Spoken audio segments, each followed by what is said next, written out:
Suffering occurs when our circumstances don't meet our desires, do they? All right? So when life's going along swimmingly, we're like, yippee, everything's good. But when there's a gap between our circumstances in life and the desires of our heart, that's when we suffer, don't we? And that's what Jesus is faced with here. His circumstances are he's just begun to drink the cup of God's wrath. His desire is, I'd really rather not drink this cup. Right? We read this in verse 39. My Father, if it is possible, may this cup be taken from me. So how does Jesus face this situation where his circumstances don't align with his desires? Well, I'll tell you what he doesn't do first. He doesn't try to change his circumstances. Right? This is one of the two main ways that people in our life try to deal with suffering. They think, look, if my circumstances over here are not fulfilling my desires, then I'm going to go somewhere where my desires will be fulfilled.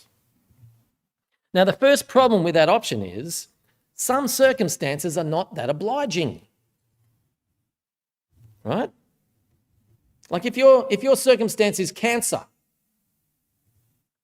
where do you go to have your desires of not having cancer be met? There's nowhere.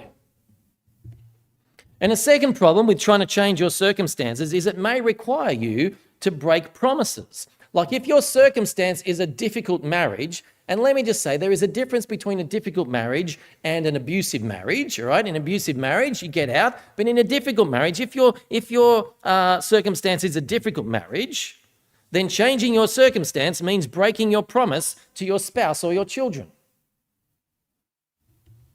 Right? Changing your circumstances doesn't usually work. So Jesus doesn't go down that option. The second thing he doesn't do is change his desires. Right? One of the major tenets of Buddhism is that if we don't desire anything in this life, then we won't feel pain when we miss out on it. Now, it sounds like wisdom on the surface. But what happens when the thing you lose is a family member? Are you just supposed to be detached from that? All right? Changing our desires will often turn us into very hard and very unloving individuals. And so Jesus doesn't take that option either.